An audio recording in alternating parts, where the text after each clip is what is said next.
My name's Carlton the White, and I am here for the Streamer Stories podcast. Johnny Beard decided to take early retirement today, and I'm the one that's going to be introducing myself. What is news? What is gossip? We have got the beautiful bearded bastard himself here, and I cannot wait to speak to him. It's my first actual podcast interview. It's my first discussion on Twitch like this, and I'm nervous if you can't tell. But hell yes! Take it away, Johnny, please.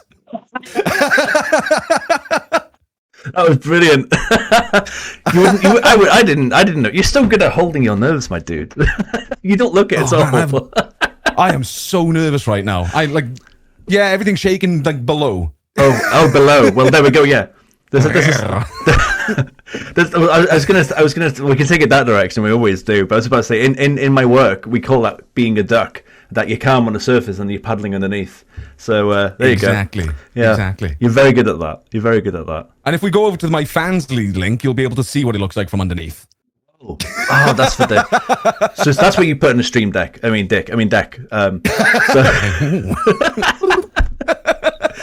We're doing this live, guys. Everyone, welcome on in. We got lots of people in chat. We got Decan and Mrs. Bowling. Mentala, hello, first time chatter. How you doing? Are you from Mentala? Yes, and see, is that one of yours? One of your legends? Yeah, he's one of my beautiful bastards. Hello, nice. Mentala. How you doing? Evil Land's here as well. Hi, you guys. Hi, I hope everyone's doing well. I am here as he. Carlton the White just introduced himself perfectly there, better than I could ever do. But do you want to do it properly, though, in terms of where we can find you socials wise, and just to give us a small introduction about anyone who doesn't know. Yeah. Certainly. So my name is Carlton the White. I go by Carlton. I've gone from that since birth. Believe it or not, I actually had somebody message me on Twitter the other day asking me where I got the name from, and asked if it was a Fresh Prince of Bel-Air reference. I bet you get that all the time. I bet you. Oh, it's the first time I've had it come up in the streaming area within Twitch. Yeah. But I get it IRL so freaking much. But you can find me over on Twitter, YouTube, Twitch, TikTok. What else is there? Basically any social media platform, and it's just Carlton the White across the board. That's nice and easy. You're lucky to have that as well, aren't you? Because I mean, some of us have to use underscores. Yes. So no, you got all that sorted. That was great. Good on you. We've got Virgo Stella in chat as well. Hello, welcome in. Hello, everybody. Punch Sue. Oh, here he is. What do we know? Here he is. Yeah. You were. he arrived like Gandalf the White. He arrives exactly when he's supposed to. Exactly. Yes. Exactly. And I'm the type of guy that will end up telling all my friends to bugger off whilst I claim all the XP for myself. Yes. Go away, I'll defeat it. It's fine. Comes back with all the loot. Mrs. Bowling, first name Carlton, middle name last name White. Indeed. Yeah. And Decan has also mentioned Lord of the Rings. Is it to do with Lord of the Rings? Is your name? 100%. Yeah. It's perfect. It rolls the tongue very well. It's great.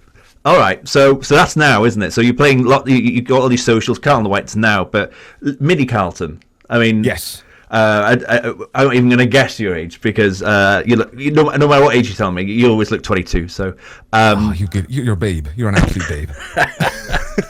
But going back to the beginning then. So what's your first memories of games growing up? What was the first things that come to memory when you think of that was the earliest memory I could think of? The first memory I could think of when it comes down to gaming is going to be the NES.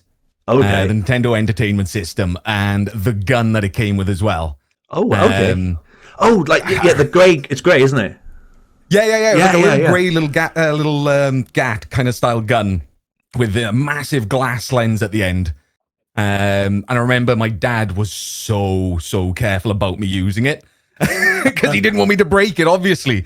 And I used to play Duck Hunt all the time, and another game called Mafia something. I can't remember the last name of it. It was a mafia shooting game where you had to hide behind cars and all that kind of business. And I used to love those games. But I remember then the day that my old man got the family PC.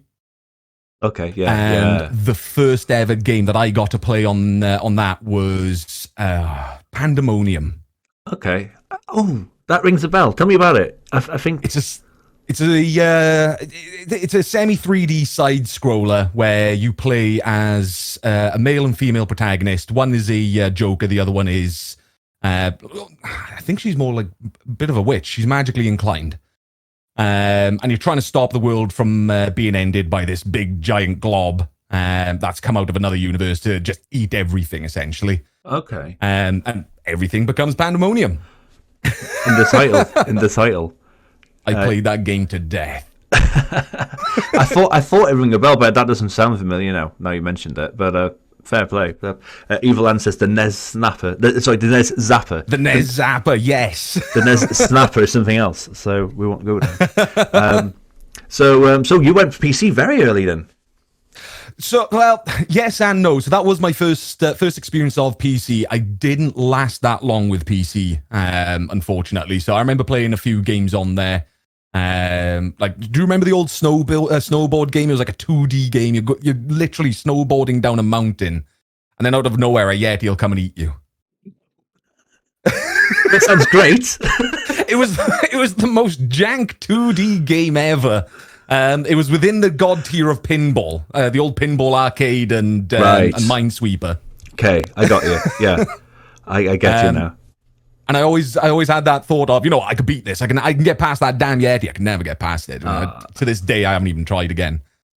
God damn. After PC, then though, the PlayStation 1 came out, and that was my main vein into gaming. Outside of the usual Game Boys and other little consoles that came alongside, but the PlayStation 1, that was creme de la creme.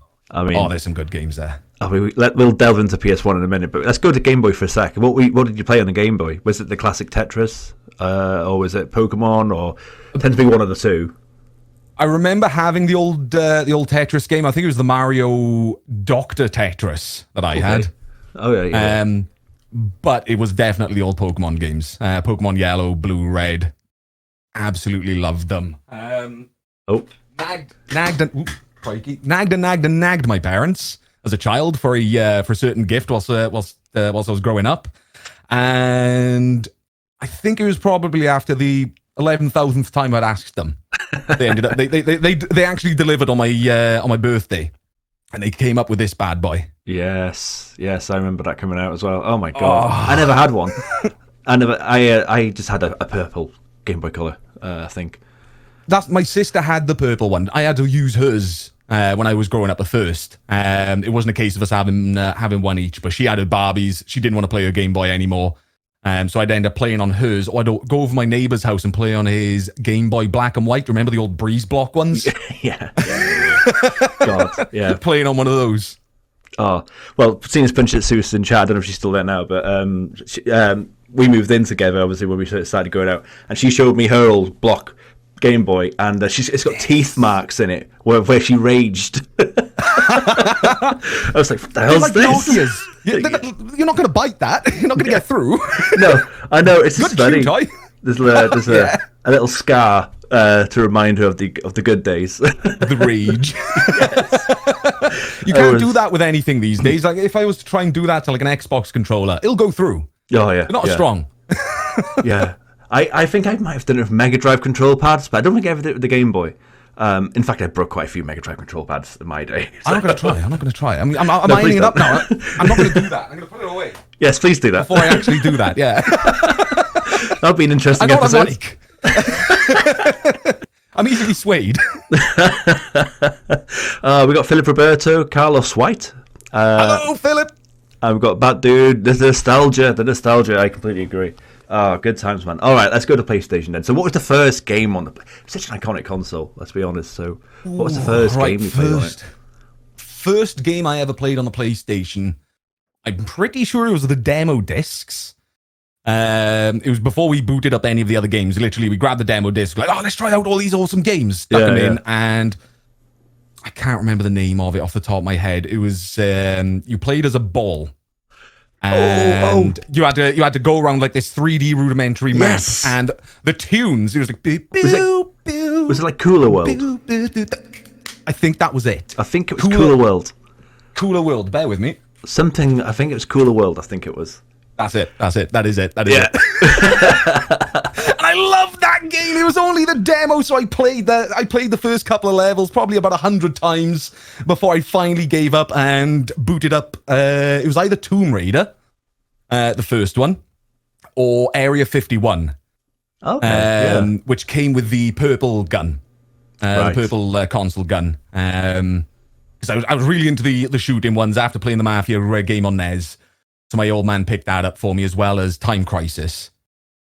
Oh, what a game. I was about to go down that road as an arcade gaming and shooters, and yeah, did you play like Point Blank as well? Yeah. I used to love those kind of arcade games. Me and my best friend, we would go into the local town on the weekend just to play House of the Dead 3, where they had the shotgun arcade version. And the way I remember it now, I'm telling you now, that shotgun, it blew your arm off. It had so much ricochet. It felt realistic. It was heavy as hell. It was made of solid metal. You'd actually put slugs in it. Realistically, it was a little bit of vibration. But going back on it, it was amazing. It was so different to have a game that actually had a bit of a chunk with it. And a beautiful game. Really fun way to deliver it as well. Oh, fair play. So did you spend a lot of time in the arcades as well growing up, or was that just like a novelty, or was that... That was more of a novelty, that one, because it was at the bowling arcade, and that was literally one of the only games that I was into that they had there. They had like your Gran Turismos and your bike racing games, but that wasn't really my cup of tea. But then, we'd end up going back then onto the PlayStation 1 games. Did you mentioned House of the Dead 3, did you ever play the second House of the Dead with the absolutely atrocious acting? Yes. I mean, not that House of the Dead 3's got great acting, but I mean, there's a level. Yeah, House of the Dead 3, it seemed as if they did actually just give up on the acting and just put it down to, quick camera through the next level, shoot, that's it. No dialogue. Let's give up on the dialogue a bit. But yeah, I remember House of the Dead 2 being one of those ones where you'd be stood there in the arcade wondering, what the hell's going on? Yes. What the hell is going on? The delivery of the lines were just something. Yeah. Did you ever play House of the Dead Overkill? By the way, no, I didn't. Man. Well, it's now on PC as typing of the dead. So instead of shooting, you can type. So you type in like ridiculous words. I played it on stream a couple of times. I'd highly recommend if you like that. Because House of the Overkill came out late noughties, I think it was, and it intentionally is bad. As in, the acting is over the top bad, cheesy bad, but also the gore. It's based on the old Grindhouse movies of the 1970s as well. So it combines the both together very well. I highly recommend it if you haven't played it and you want to have that House of the Dead feeling again of the rail shooter. Bear with me. What was the House of the Dead Overkill? Was it Overkill? Yeah, it's on PC. You can play it as House of the Dead with your mouse, or you can play as Typing of the Dead with your typing. Definitely. That to the list. Yes. The ever-growing list of games I need to play. The ending is something. That's all I'll say. I won't spoil it. I can't wait. It's so bad, but also like it's not going to be as bad as Resident Evil Survivor. Oh, I started it, but I never finished it. I can't remember if that was PlayStation 1 or 2 that I played it on, because I remember that was another one where you had the gun itself to play with. And that was the most dog shit Resident Evil game without kicking it whilst it's down. But yeah, it was not good. That's true. For sure. Philip says, just to make you aware, I'm the troublemaker in Carlton's channel. I get Carlton annoyed all the time. He is a troublemaker, and he better not be troublemaking in this chat because it's not my chat. Yeah. So far, so good. But dude, I can see Carlton going full rate more on the House of the Dead Overkill. Oh, it's so good. Okay, so PlayStation 1 then. So Tomb Raider. What else did you play on the PlayStation 1? Abe's Odyssey. Oh, with the farts. What a killer of a game. Yes. The yo. Oh, man. Sorry. Absolute nostalgia. Oh, it's so good. And then the Resident Evil games up to, I think it was 3, wasn't it, on the PlayStation 1? Yeah. With the third being my all-time favourite with Nemesis. All right, yeah. Which, bit of a controversial one, because I know most people end up going for number 2 with William. But I don't know. Nemesis just hit it off for me. Billy Birkin's good, but Nemesis is scary. Very scary. Yeah, he was. I mean, what was your like most memorable jump scare from the Resident Evil games then, back when you played them as a youngster? The first one. Yeah. I was young, man. I was very young playing the first one when that came out, and I remember the first time you got to see that zombie munching away on that guy's face in the mansion, and he turned around, and although you look at it now and it's like, that's just a bunch of pixels. Nah, it was real back then. Yeah. that was the pinnacle of CGI, and it was like, yeah, no, I can't even look. yeah. And it's funny because it's been censored over different versions of the game. Sometimes the head fell off. Sometimes you could see the head. Yeah, that's funny. Like, again, that was something only we found out like a few years about, maybe early noughties, is that the Japanese version had all the gore and stuff in it, and we didn't get that. It was really annoying. Yeah, man, classic scene. Absolutely. So, PlayStation 1 then. So, where did you go from that? You went to PlayStation 2? Did you go sideways?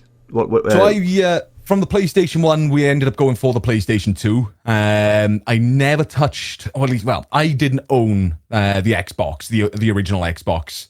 That was always something that one of my friends had, so I'd end up playing it over their house. I remember how big the spaceship controllers were for it as well. Yeah. Which solidified my love for the PlayStation.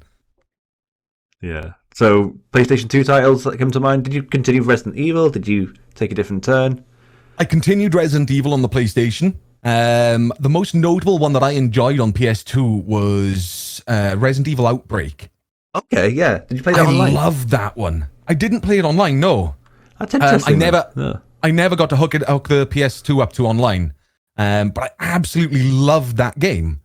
Out of the Resident Evil series, one of the most notable ones that always stand out to me on PS2, though, is Tony Hawk's Underground 2. Oh, soundtrack. Yeah. The soundtracks, everything. The nostalgia of having the cast from Jackass in it as well. It hit all of the right notes. It's always come across as the most popular one. Oh, really? Yeah. Yeah, I've rewatched someone play it recently. And it was one of those ones where it's like, oh, I don't think I could play this. I don't think I could play that again because I might lose that magic that they used to have, because it hasn't aged well. No. Sadly. Have you tried the new Tony Hawk's game? They kind of remade it, didn't they? I gave up after American Wasteland on the 360.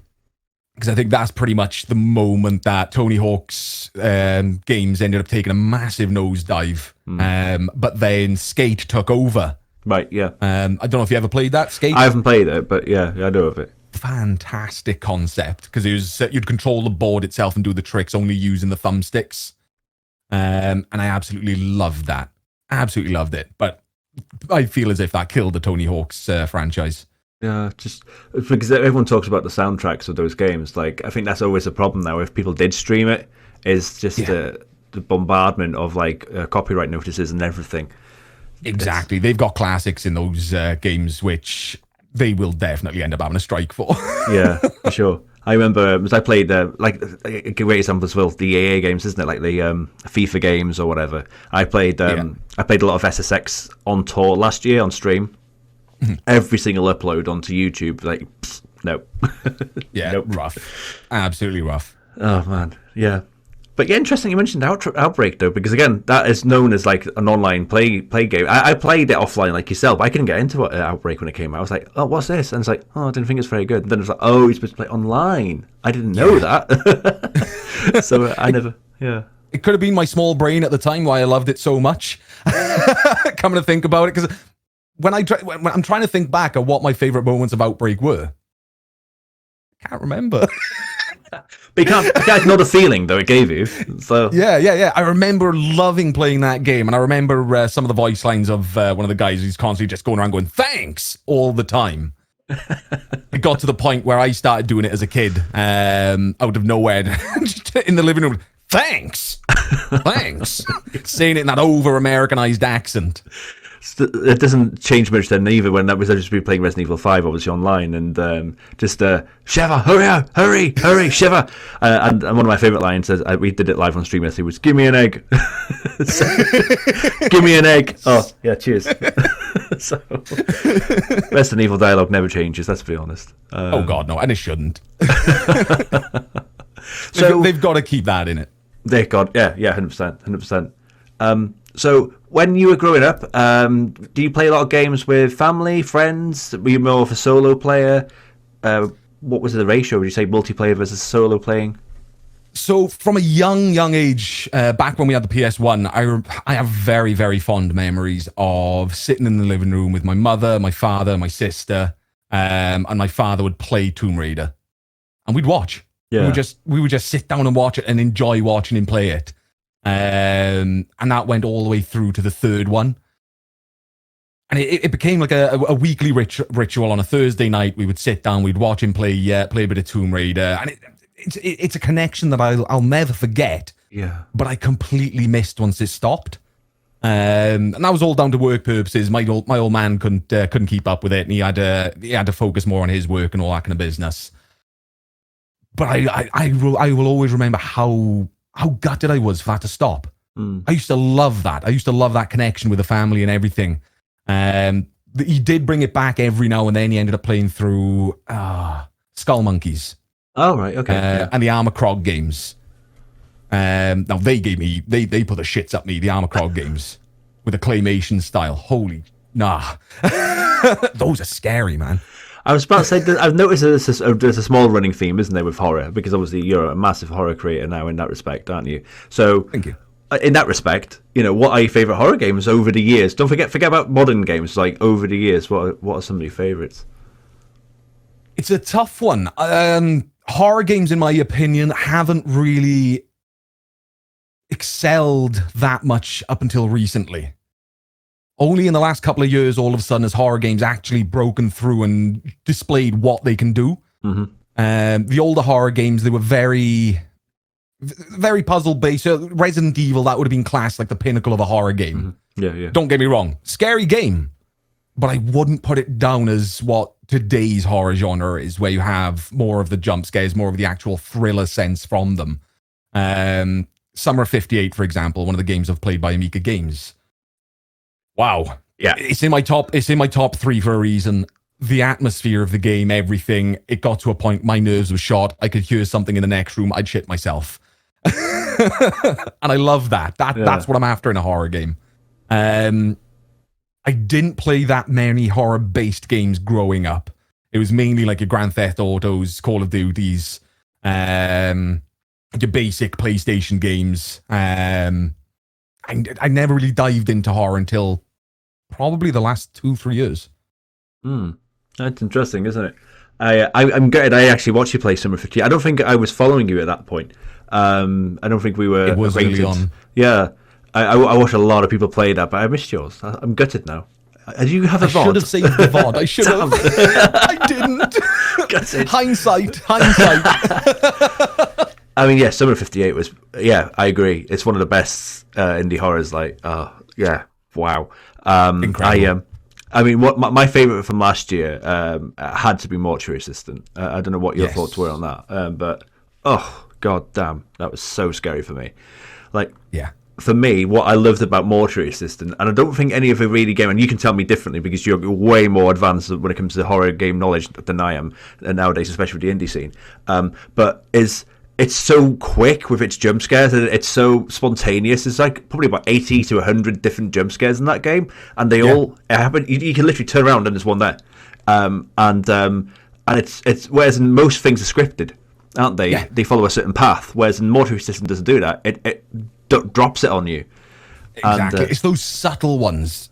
It's the ones which they're in the corner of your eye, which you're not really going to notice until you just have a glance. Yeah. Those are the ones that really got me. Yeah. Because I remember looking around the actual room, and it was just that little guy with the white makeup. Yeah. Right in the corner, you could just about see his head poking out of a shelf. And I just caught it on a glance. It was a millisecond. I dropped my load. It was like, oh no, what is that kind of moment?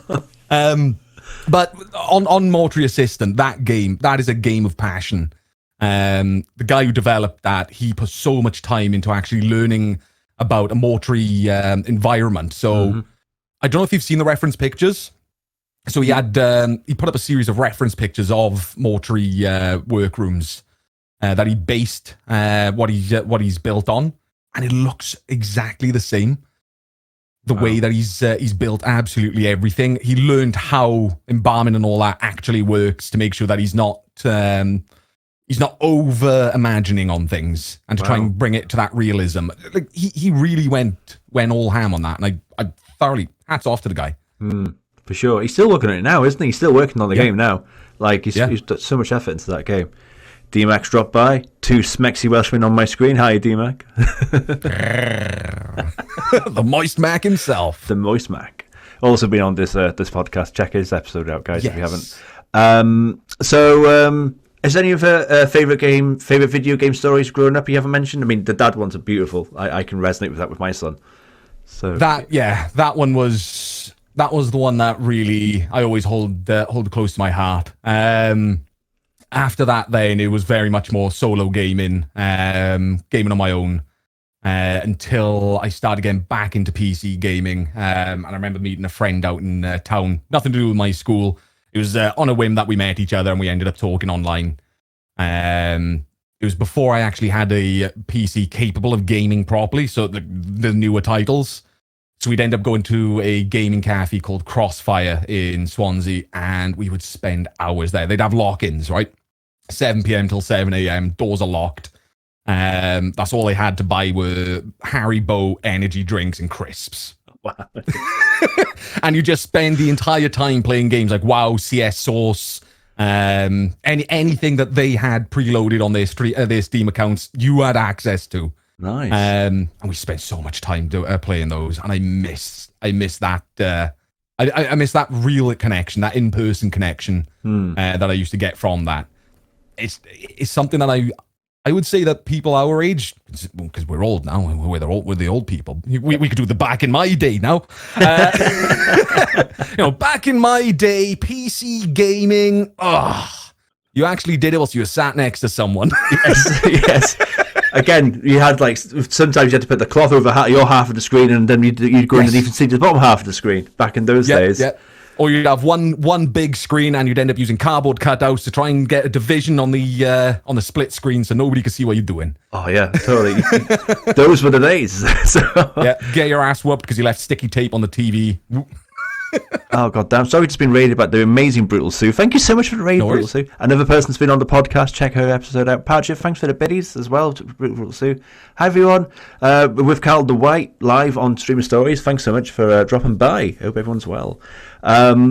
Yes. So okay. So what are you playing right now? Like, do you do a lot of gaming offline, or is it more just like streaming and that's it type of thing? So most of my offline gaming time at the moment is currently being taken up by Grand Theft Auto Online. Oh, right. And that's because I'm getting into the RP side of it. Oh god, I that's exciting. That's so exciting. You're gonna smash that. It's one which has been very scary to take on. I'll be honest. I've been panicking about it, and going live with that at the same time has been a bit of a 5 pence, 50 pence moment where I'm like, oh my god, is this going to work? Am I going to do well? Am I going to do it all right? And it's so hard to explain without it being just, I panic a lot playing that game because I struggle streaming and doing online gaming at the same time. Yeah. I mean, I talk too much. Well, that helps as a role player, that's for sure. I mean, that's what I'm finding now. It's helping in the RP sense. I just need to stop staring at my chat all the time, looking over at the screen over there whilst trying to pay attention to what somebody else is saying, and it's one of those trying to make sure I'm balancing it out. Yeah. I mean, we've both got a mutual Welsh friend, haven't we, Tourette's gamer, who's also been on the Streamer podcast, who is an absolute master at it. Has he been giving you, because I know you're quite close, has he been giving you any tips at all about how to best go about it? Honestly, I've avoided asking for any tips as much as possible, and that's just been my whole ethos when it's come down to streaming. Okay, yeah. I've avoided asking other people for their help. I've always seeked it out as I need to figure this out, because if it goes tits up or if something goes wrong, I need to know how I can fix it. Or I need to learn from it. That's how I've always approached problems or approached new things. Knowing that Tourette's Gamer's been there as a resource that I could lean on and just say, look, can you give me some tips on what to do, has been amazing. He helped me getting into the server itself. And I know he is one of those ones that I can just message and straight away I'll get a response just saying, hell yes, give me a call. Yeah, absolute legend of a guy. But no, that's a really good way of looking at it. Like you said, if you get yourself into the shit, who's going to get you out of it? Just you. Yeah. So it's a great life advice, never mind, streaming advice and all that, isn't it? So, yeah. So you don't spend much time offline apart from playing some GTA? We talked about GTA a few times actually. Let's go back up one step. So, favorite GTA game, favorite GTA memories. Ooh, right. Okay, favorite GTA game. Oh, yeah. See, usually I'd end up going for something like San Andreas because let's face it, San Andreas was a beast of a game. Yeah. It had an amazing introduction to a bit more of an open world aspect. The size of it back in the day, when you think about it, was huge. Oh yeah, astronomical. For sure. And then when you look at the remake now, and they get rid of the the render distance, you're like, oh, that's quite small. Yeah, it takes away a bit of that magic from it. But San Andreas, I'd say, is a close second. Number 3. That was my all-time favorite. I love the story of number 3. San Andreas is my number 1. Number 3 is probably my. I love 5 as well, but yeah, I love 3 as well. But I'm happy you mentioned it because it doesn't get enough love nowadays. People don't. I think unless you played 3 when it came out, you don't appreciate the magic and definitely the importance of it as a landmark title in video gaming history. It's absolutely paramount how important that game is. But yeah, great game. I completely agree. Oh man. Okay, so yeah, so do you spend? Because you play a lot of indie horror on stream, so do you play the opposite of offline? Do you play because I've spoken to some indie horror content creators, and they tend to say I play all the scary shit online, but I relax offline. So, pretty much, I'm pretty much the same. I don't think I've ever really played a horror game offline, apart from like Phasmophobia, where I've jumped in with a couple of friends. I've jumped in with like DMAC and that just to have a couple of games and just hang out with them. It's not so much about the game at that point then. That's more of me just being able to hang out with others. Yeah. My fallback to chill out is Valheim at the moment. I am a sucker for building sims, and Valheim hit the nail on the head. Yeah. Something incredible. Oh, fair play. I've never played it, but I've seen a lot of people play it. It seemed like a de-stressing game for sure. Yes, like people play absolutely. Like I love the fact that Power Wash Simulator became a thing last year. That was so funny. I was like, this is nice. Just yeah. That's when I played offline as well. So I did like one stream online. Figured, you know what? I want to be a vegetable as I play this and not speak to anybody. I just want to zone absolutely out, and I just want to enjoy this whilst I can. And I played through the entire thing and 100%ed it offline. Absolutely. That's how much I enjoyed that. It was just a mind-numbing game. Yeah. No, I'm playing my game offline at the moment is Oblivion. And again, you talk about like fathers and stuff. Like my son is actually really enjoying me playing Oblivion offline. So much to the point that if I go downstairs, it's like this is my stream room and my office. So I sometimes go downstairs and he's on YouTube or whatever. And I'm like, oh, you're right, dude. And he's like, oh, you're right, Dad. Did you want to go on here? And I was like, yeah, I was going to play Oblivion. Oh, it's okay. I'll get off. He's like that. Yeah. Yeah, I de-stress. I de-stress through Oblivion. I don't know why. Yeah. Although that sentence is weird. I de-stress to Oblivion sounds like a weird thing to say. So, yeah. It's a great game. It's one of the best in the Elder Scrolls series. Yeah. Oh, I love it. For sure. So, is there a game, again, this would be interesting to ask yourself because you play so many indie horrors, like, is there what you'd class as the worst game you've ever played? And that obviously can contextualize in terms of it being like a game you had high expectations and it didn't meet them, or maybe just the worst, jankiest experience of all time. What would you say? It's a very tough one because I'm usually quite forgiving when it comes down to a lot of games and their jankiness. I adore quite a bit of it. I really enjoy a game that's got a bit of jank but works. Mm-hmm. My most recent experience is one that I can reflect on this. And it's a game called Hellseed. I don't know if you've played that yet or seen it. No. Such a promising game. It looked amazing. The demo, it was a little bit glitchy, but it was one of those ones where it's like, hey, when it comes out, it'll be fine. And it's come out now, except they've gone and put it on early access. But it says the full game. Okay. And it was unplayable. Oh. Okay, yeah. If it was a case of, like, if it was a hardware issue, if it was a case that, I need to upgrade my hardware, I'd accept it. But it wasn't. It was purely down to the game itself. And it was so disappointing because it had so much promise. Mm-hmm. It comes across as that it would be such a good horror game. But because it was so bad with its frame drops and it crashing, it pulled you out of the immersion. And that was disappointing. That one was disappointing for me. I think it's one of the first games in a long while I've put a negative review against. Right, yeah. That's a shame. That's a shame. So, again, as someone that played a lot of horror games, what do you look for? Like, what makes the horror experience right for you? Or what because there's so many different ways to attack it, isn't there? You know, like you mentioned, jump scares, gore, perhaps, you know, psychological storyline, plot twists, you know, stuff like what is it that you look for in a horror game? Audio atmosphere. Okay, yeah. Audio atmosphere can carry any horror game. Any horror game. The amount of games I've jumped into and it's just pure silence and you get the odd jump scare. It could be a really good jump scare, it could be a cheap jump scare. But if it's just from pure silence, it doesn't really hit as much as when you have an ambience of tension in the air. Those certain deep bass noises, that kind of business going on in the background, which it kind of keeps you on edge. So that when you do get a jump scare, it is that, For sure. I would definitely say that is one of the key points to me. For sure. I want to talk to you about Silent Hill in a minite, but we got a question in chat. So, do chairs exist in your house? Asks Bad Dude Gaming. Yes. It's there. Come here, darling. Come here. Let me get her out for you. Ah. He's got a chair. He's got a chair. I can even bring it down. LED Trickster, how you doing? Quiz as well. How are we doing? Oh, there we go. Oh, yeah. Oh, you got one of those. Oh, you got the zooming up and down. I'm so jealous. It was an investment that I am more happy in than buying a goddamn chair, if I'm honest. Yeah. I should have put the money into this before the chair.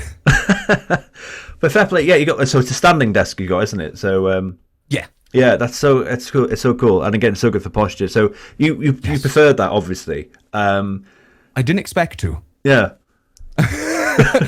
Genuinely, I got this for the purpose of using it in work because I work from home. I figured, you know what, having a stand-up desk, it'll help me, you know, keep standing and walking around because I was used to working in an office and I walked everywhere in there. But at home, I'm always sat down. And I remember my first stream actually going, you know what, screw it, let's lift it up and see what it's like. And I thought, I'll put it down when I want to play games because playing games standing up, that just sounds wrong. Yeah. It turns out I love it. It's fantastic. It's weird, but I love it. Oh, man. Oh, my wife's saying I should need one as well. Thanks, Sue. So yeah, my posture's poor. My posture's poor. So yeah. I've been told that worked for the same thing as well. Some of my colleagues have them. So yeah, I probably should. Because I work from home the same. Okay, so is there any games that you can think of? Oh, I want to talk about Silent Hill. Sorry, I'm coming back. Silent Hill. That's fine. So because for me, Silent Hill's probably the first proper horror game experience that did utilize sound in that way. Let's be honest. You're absolutely right, and I do need to retract an answer that I said earlier because I mentioned how there weren't a lot of good horror games back in the day. That was a lie. Silent Hill. Mm-hmm. Holy shit. Yeah. Those games. Oh, the second one specifically. Yeah. Yeah. The granddaddy of psychological horror, Silent Hill 2, isn't it? Apparently. Allegedly. I agree with that statement. Oh, my God. But did you play the third one? Because that was just brutal when it came out. I don't remember playing the third one. I remember having the second one, which was I remember having that one in the metal case and everything, in the paper book. I can't remember the third one, though. I don't think I ended up playing past that, unfortunately. The third one's, quite scary. Yeah. Actually, it's very scary. It just went balls to the wall with horror and gore. Actually, at that point, and there's like, I don't want to spoil it, but there are certain jump scares that are really bad. I was a chicken shit back then. Silent Hill scared me. Silent Hill 2 even scared me so much I didn't get the third. Well, that's the thing. Silent Hill 2, though, isn't it? It's so funny because people go, oh my God, Silent Hill 2 is so scary. And it is. I'm not disputing that. But when you think about it overall, it's the psychological aspect that makes it scary. And of course, the iconic mascot of Pyramid Head. But I'd argue there's parts of Silent Hill 1 that are scarier than 2, personally. Yeah. But yeah, there's definitely quite moments for sure. Jesus. But but I wanted to talk about that because I wondered if you were maybe glazed past them or he did play them. But yeah, again, I remember playing Silent Hill 2 and you go down that winding path and then you're just hearing noises in the background. I'd never heard that in a video game before where you just were dreading every step you took down that long path. It's incredible how much audio can carry a game. Yeah. It's incredible. And 100%. a lot of developers need to pick up on that. Yeah. A lot of indie horror developers have, and it shows. For sure.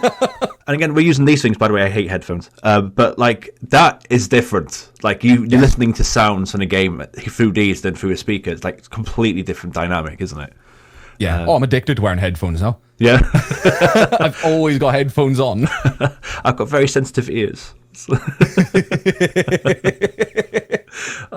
So again, you mentioned like the GTA games and growing up on those platforms. You mentioned Xbox as well.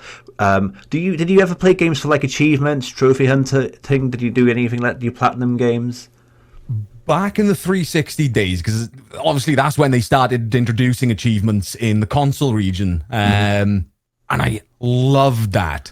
It was a badge of honor that you can have against all your games, and all your friends online can see how much better at that game you were. It got to a point where I would genuinely look at the leaderboards to see, am I beating this person? Are they beating me? They've got that achievement. I can't let them have that achievement and not me. Yes. It got like Viva Pinata. I only played Viva Pinata to get all the achievements, and I fell in love with that game, man. I was expecting to talk about Viva Pinata today. It took me by surprise too. It's a very good game, apparently. I've never played it, but I heard it's quite addictive.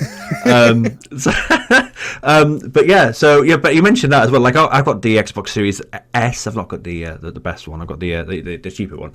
But it's on my main menu now, on my main like dashboard now. It's like you're placed here this week.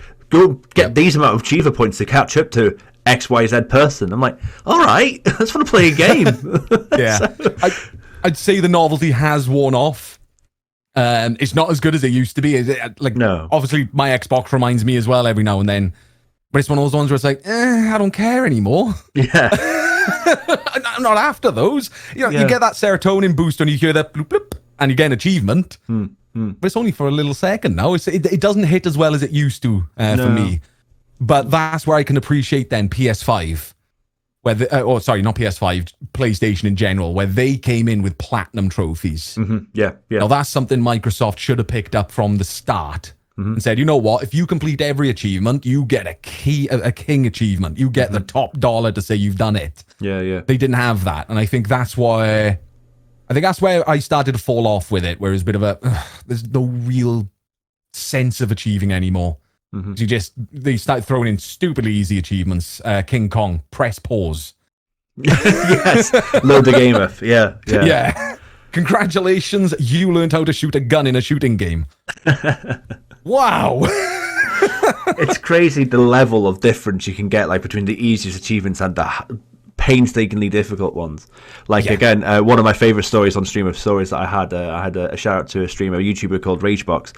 He told me one of his stories where he played I think it's Guitar Hero Live or on tour maybe it was, and he said apparently there's an achievement in there where you got to play every single game every single song back to back. And you're not allowed to leave, and then you get like some, it's called something stupid like not going to the toilet achievement or something like that. The Giga Chad of achievements. Yes, it's like 6 hours long of of holding your ladder. So it's mental. Yeah, no thanks. Thank God for wireless controllers at that point. Yes, yeah. Going to the toilet with the wireless Les Paul. Yeah, just like sitting on the toilet. Yeah. There's TV there in the background. It's like, yeah. I think that's a green or is that a blue? I'll figure it out. Yeah. So, oh man, yeah. So if you were stuck on a remote island, and with you on this island, by the way, you are stuck on this island forever, Carlton. I'm so sorry. You don't care. Seclusion. Finally, I'm quiet. Yes. You're stuck on this island forever. And you can only bring with you 3 games. Okay. What would those games be? And you can use internet. You can use internet connection. Yeah, I was going to say, is there internet access? Yes. Right, okay. And is there any limitation on like consoles or anything like that? Nope. And I'm assuming that these consoles will last for as long as I last. Yes. Yeah. Cool. Because otherwise, we'd end up having to go for like the SNES or something. Blow the cartridge and put it back in if it breaks. But if it's something a little bit too complicated, and I don't have a PlayStation as a brick. Yeah, I don't think saying GoldenEye, but the Nintendo 64 is broken would be a fair answer, really. So yeah. I think the first one would end up being Skyrim. Oh, nice. Okay. That's purely down to playability. Like, look, if they reckon that it's a good enough game to release it 12 times, it's definitely going to be playable. Yeah. There's a lot to do in it. Go for it. I'll play a hell of a lot of Skyrim. Second game. Thing is, I'm trying to think of it in a way of how I would last playing the games as well. Is it going to be something that I'm going to play for an hour and just be bored of it? Yeah. Is it something I'm going to want to play for the rest of my life? You'd have to throw an MMO in. Okay, yeah. There'd have to be an MMO. I used to play World of Warcraft, not a hell of a lot, but I played it enough to understand quite a lot of it and get used to the lore. So I'd probably end up going for like Final Fantasy 14. It's not one I've tried it. I didn't really play a lot of it, so it'll be a new experience. So I'd go for that as my second game. Excellent. And that's more that's based on a lot of my friends play it. They enjoy it. Yeah, you get to play with them still on your little island. Exactly. Yeah. So Carlton Island. I get to social a little bit. Yeah, I'm on Carlton Island. I've got these. The third one would have to be Gary's Mod. Nice. That's a good. No one's mentioned that. That's a clever choice. That's purely because Gary's Mod is technically like 1 million games. Yeah, exactly. There's so many Gary's Mod games. Fair so play. Third one would have to be Gary's Mod just for a bit of difference. That's a great set of games. That is excellent. I like that. I mean, Skyrim. I mean, yeah. Have you platinumed Skyrim? Yeah. Yeah. How many hours? Back in the day. But I will say that was before the DLCs came out. Okay. Yeah. So I did play the DLCs. I didn't get all their achievements though. No. I played vanilla Skyrim and I got all the achievements but one. Which was the Daedric Artifacts achievement. I couldn't get it because it's all choice based. So I made the wrong choice, and that's it. On certain things that's soft locked, you can't get the you get the bad end, you don't get the artifact. So I got every other achievement but that. So I didn't platinum it on like the 5-year anniversary edition or something like that. So oh hell yes! I was like, I'm not making that mistake again. Cyberpunk. Oh no, no. I've platinumed it. I've completed it 100%, but I didn't realize I messed up on one dialogue until I got to the end, and it was one of those moments where I was like, "Oh no!" Go back on my save files. I was like, "I didn't save at that point. Oh, I've gone past it." Oh my no! Yeah, so I had to restart. Did you restart and play it all again to get the platinum? Oh wow! Yeah. I loved Cyberpunk. I'll be honest. I was one of the lucky ones that didn't have any issues when it came out. Oh, fair enough. No, that's cool. I haven't played it yet. I still want to play it. I've been thinking of getting it for my Xbox, so it'll be my offline. And my plan is play Oblivion, finish Oblivion, and then I'm thinking of getting Cyberpunk then, and it'll be my offline game. So thoroughly enjoyed that.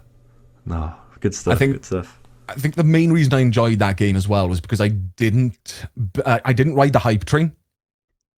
I didn't watch all of the trailers before it came out. I didn't keep up to date with everything. It was more about when it comes out, I'll play it. I know I'll play it because it sounds and looks good. I've seen a couple of screenshots. I don't want to have any spoilers. I don't want to have my expectations put up because a lot of AAA games these days, they blast out the hype. Yep. And then they deliver something that's a bit like whap, whap. Yeah, I completely agree. So, I do the same thing. Yeah. So but my friends who rode that hype train hated Cyberpunk. The absolute the disgust they had from it. And I was just sat there loving life. What do you want about? This game's amazing. I'm loving this. And then after I finished the game, I did watch back on the hype. I watched back on all of the game demos that they'd done. And I realized I was like, oh, shit, you know what? I understand why they're so pissed. Because they were offering a different game. Yeah, basically, weren't they? Yeah. I mean, they're doing a similar thing now with Bethesda and StarCraft, aren't they? They're selling the world. And people are like, that's not going to be able to deliver that. It just can't. For sure. I've had that sentiment since Resident Evil 5 and 6, would you believe, actually, because RE5, like all of the trailers and all of the good stuff, I was like just eating up and said, oh my god, this is amazing, best game of all time. Yeah. Played RE5 and it was all on the second half of the game. all the cutscenes, all the straight. I was like, when I was playing the game, I was like, I don't remember seeing any of this, so, which wasn't bad because it kind of saved the best to last, kind of. But with Resident Evil 6, they did the same thing again, and that game was just an abomination. So I was concerned. Chris Redfield, the boulder puncher. Yeah, exactly.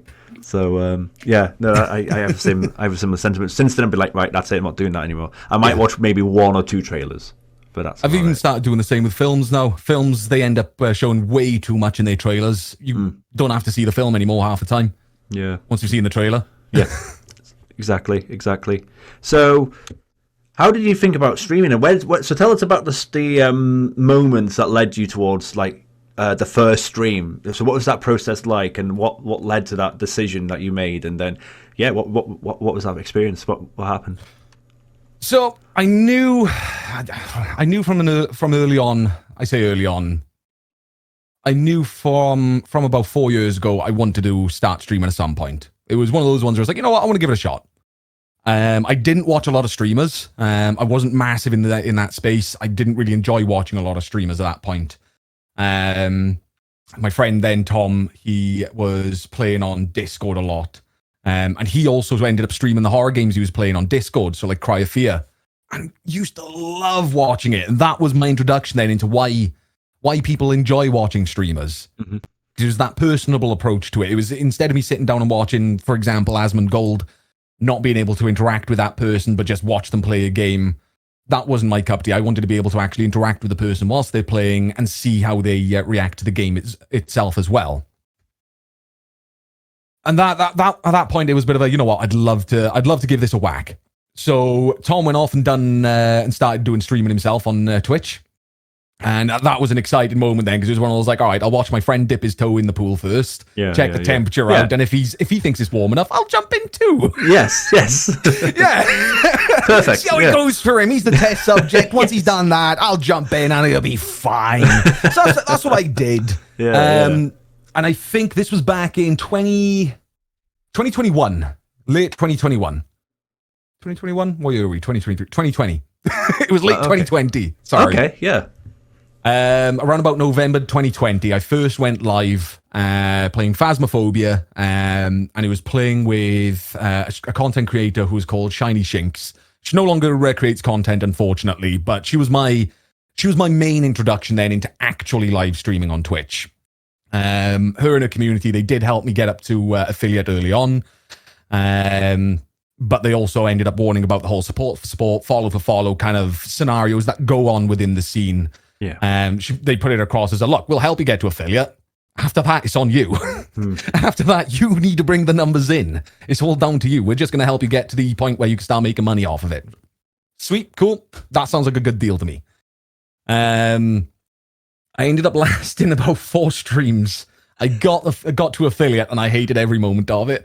What was it? Looked back. I just looked back on the content. It was a bit of I didn't like how I presented myself, how I was in the games. I didn't like the quality of the camera I was using at the time. I was very, very, I was picky towards myself for all of the wrong reasons. Which a lot of content creators are at the start. Yeah. At the end of the day, the way I looked at it was, if I'm not going to turn up to work with the absolute best tools possible, why turn up at all?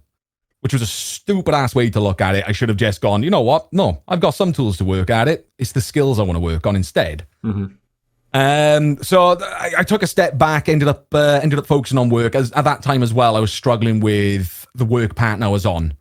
So I was on a constantly changing rota. It didn't allow me to actually dedicate specific slots for streaming, which is what I really wanted. So I ended up taking a year out, saved up as much as I could for all the equipment I wanted, watched as much content as I could have possible, watched every YouTube channel to basically tell me what I should be doing, what I shouldn't be doing, and learned everything I could about the likes of OBS, because I started off on slobs. Okay, yeah. And then moved over to OBS because I realized, you know what, I've got a lot of control there. I want to mess about with everything that's on there.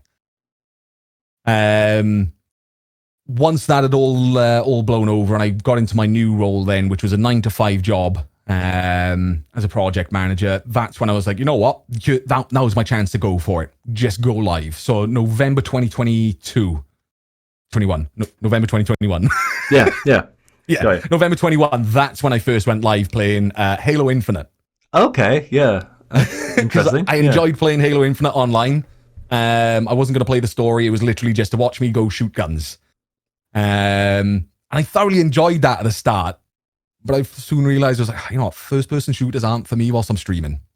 I was struggling to keep content, entertain whilst actually playing the game at the same time. And the more I wanted to entertain, the worse I was getting at the game. Mm-hmm. And nobody wants to watch me be absolutely dog shit. Not at first-person shooters, at least. No. So that's when I started moving my content over to. I thought, I'll try a game that I enjoy. South Park: Stick of Truth. Nice. Oh yeah. Loved every moment of that game. God. I wish I could have seen that one. It was my favorite. I think that's where I got one of my famous clips from, where I look at the camera and I used my cum.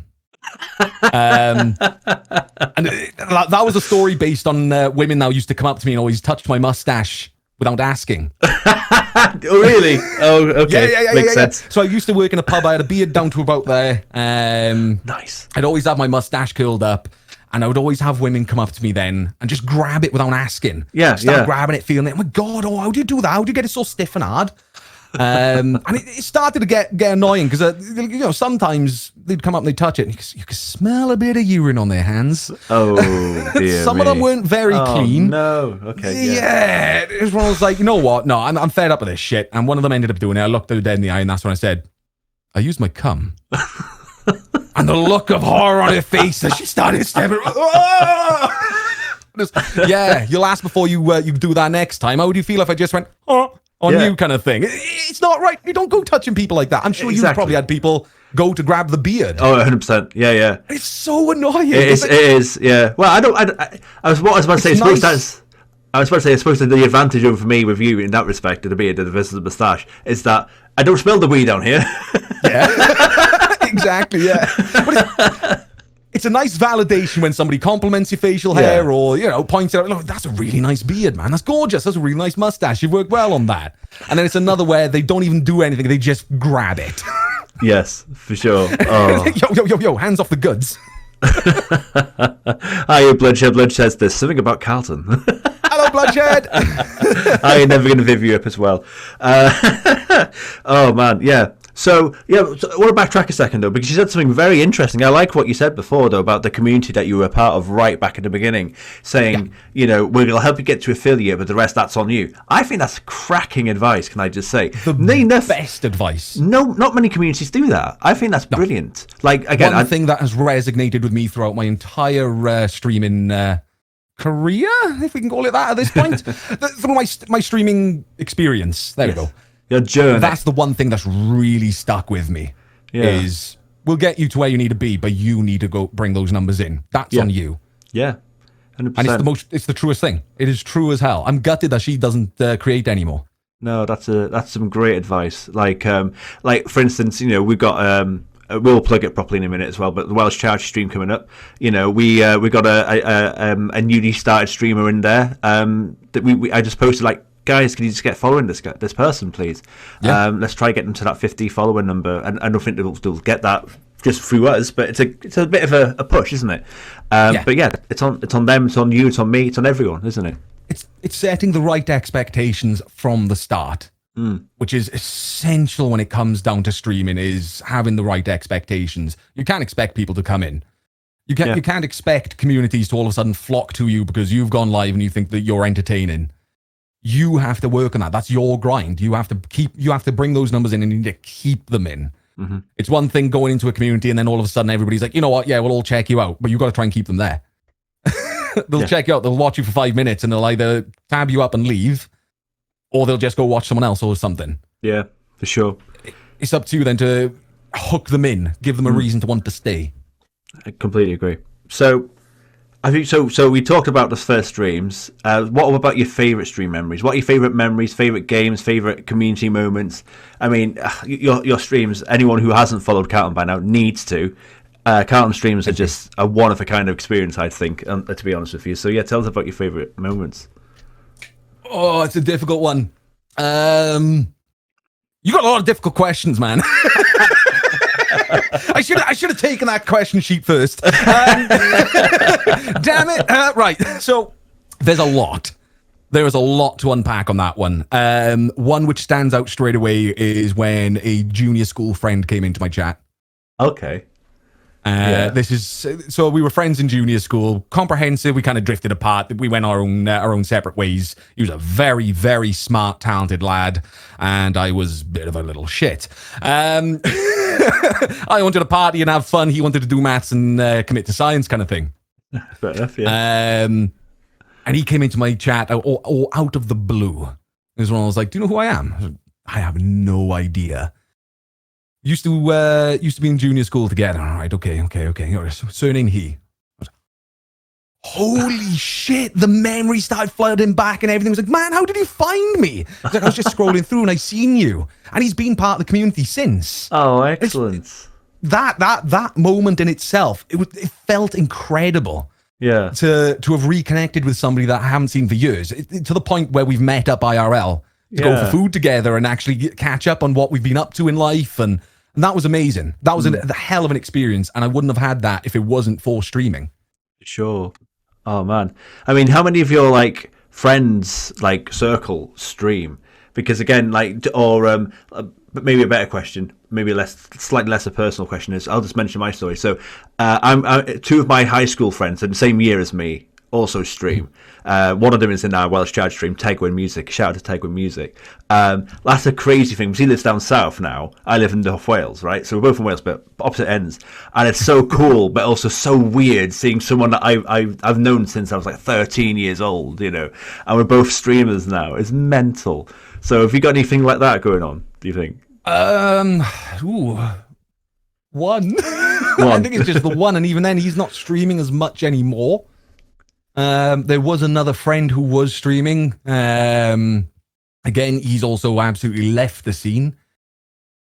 I don't think there is anybody who I remember from the school days that stream. Funny, isn't it? It's having those moments. Like I said, just the one. And again, he's on and off when he's streaming. It's just weird. Like if you see something, I haven't had your experience come up yet, where someone or have I? I don't know. I don't think I have. It was a weird one. It caught me off guard. It really caught me off guard because it was one of those like, wait a minute, a flood of memories coming back. You know, going to birthday parties with this person, going to their family's restaurant, all that kind of stuff. And I was like, what the hell? And you've come here. You come to see me. I was a dick in school. I became a tearaway. You've come, dude. And it was so heartwarming. It was so validating and touching. Yeah. And reaffirming us to, you know what, I'm in the right place right now. I'm loving this. Yeah. Oh, that's touching. That's lovely. Philip Roberto says that they even messaged you on Facebook to prove. Don't listen to him. He's a little shit. He is. He's the one who's always messaged me on Facebook. He keeps sending me toe pictures.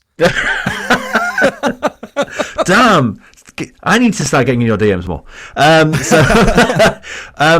Right, let's just quickly talk about the Welsh Charge stream, if you don't mind. So, next Wednesday, guys, if you haven't heard already, me and CarltonTheWhite and many other Welsh streamers are 57 at the moment, my friend. 57? It's insane. Yeah, you didn't afford to take part last year, because we didn't know each other at that point. Nope. It was just after. Yeah. It was this time last year I started getting more into this side of the community. Oh, nice. And I'm pretty sure it was about a day or two before the actual event that I reached out, and it was when I was like, it is too late, take it on the chin. And to be fair, I think at that point I wasn't ready. No, I wasn't ready. No. Dude, I've seen your stream since around that time. I was like, God damn, this guy. I wish he was. I wish I met him a month ago. I'll never be ready. I'm always secretly panicking underneath. That's why I sweat so much. The duck. Yeah. No, man. But yeah, so let's talk about that. So again, it's a great moment, isn't it? To be able to bring all these Welsh streamers together and stuff like that. So talk to us about what you're planning then, if you don't mind. I'll put you on the spot. I know I have. We're doing an amazing thing together. It's great to see. It's kicking off. So. I'm not going to go into too many details, but I will say there are going to be some Welsh food tastings. Oh, okay. There will be a traditional Welsh garment worn by the men. Oh, damn it. I'm going to try and go on yours live now. Yeah. Sod mine. There'll be no Sod mine. There'll be no underwear, so I can't show too much. But that's not the first time. I'm gonna try and I want to represent Wales during that stream. I want to show my community where I'm from, what I've grown up with, and that's something I really, really want to share with my community and everybody's community, because there's such a diverse amount of people in there. Yes, not a lot of the community are Welsh. A lot of them are spread across the world, not even just UK. We've got Scandinavia, we've got Southern Europe, Eastern Europe. Hell, I've got Japan in there now. I don't even know how that happened. I've got Japan in my chat. The whole of Japan? America. Yeah, all of Japan, man. Thousands of viewers all of a sudden. But it's incredible seeing so many different people. One of my most prominent are from Greece. And it's like, I can't wait to show you guys what my country's about, what we've actually got, because half of you haven't really heard of Wales properly. Yeah. You've heard of Wales as a footnote on England. Yes. That's it. That's true. That's what we're tarnished with. Yeah. But yeah, it'll be my conviction really to show off what we are, and what we've got, and 100%. what diversifies us from the English. Yeah, totally. Oh, it's exciting. Yes, fast to merch. I was about to say 1st of March. Fast the merch. That's understanding German. Fast the March. So 1st of March. Yes, go check out Carlton live on March 1st. Raising money for Hope House, Tegobaith, helping terminally ill children throughout Wales, alongside myself and 55 of the Welsh streamers. It's going to be great. It's going to be great. This chat is probably full of Welshies. It might be, that dude. It might be. Will you create an OnlyFans too, Carlton? Philip is asking. I have considered it. I will be honest. I have actually considered creating an OnlyFans. And you know what? In the future, I might actually go ahead with that. Nice. Shits and giggles. Why not? I just got to tone down a bit before I show off my, my bod. Mahid. Foxy Angels put up a lovely comment here. Sorry, to be completely honest, I stumbled across Carlton by complete accident. I clicked onto a streamer that day who happened to raid into Carlton, but I'm so happy it happened because through Carlton I've met an amazing family of Welsh streamers who accepted me as one of their own, taken me in, taught me, supported me, and has been the most wonderful friends I could have met on Twitch. Foxy Angel, that's lovely. Hell yes, I love you, Foxy. You are an absolute angel of a person, as it is in the name. Oh, and she has been one of the ones, again, stuck around in the community through thick and thin, been very, very involved as well. So coming into the community nights that we have, checking out other people who we've introduced through the community as well, through raids and that, and stuck around to actually meet these people. And I absolutely love her. I have so much time for her. Oh, Foxy, that's lovely. Thanks so much. Right, final question, really, I think. It's already gone over. It's been so much fun. I'm on no schedule at the moment. Oh, it's been fun. What advice would you give to anyone that is thinking of picking up streaming? You've got some very insightful experiences, actually. I really liked what you said about your journey. So, yeah, what else would you say? Do your homework. Absolutely do your homework. Know that you need to keep those people in. Don't have an expectation for people to stick around. Don't expect people to chat. Don't expect people to want to follow or to want to come back. That's on you. That's your conviction to go through. And don't be afraid to stop. Don't be afraid to take a break and take a step back and look at what you're doing. If you feel like something's going wrong, ask why. And I know it sounds like a bit of a bummer. It sounds like a bit of a down note. It sounds like it's a bit of a, just give up. I'm not saying give up. I'm saying if you want to take it seriously, you need to be able to take a step back, look at what's going on and how you can either improve it or how you can move away from what happened, if that makes sense. Mm-hmm. Yeah. You've got to take a very mature approach when it comes down to it. It's a business. It is a business, whether you're there to entertain people or not. It's running it like a business.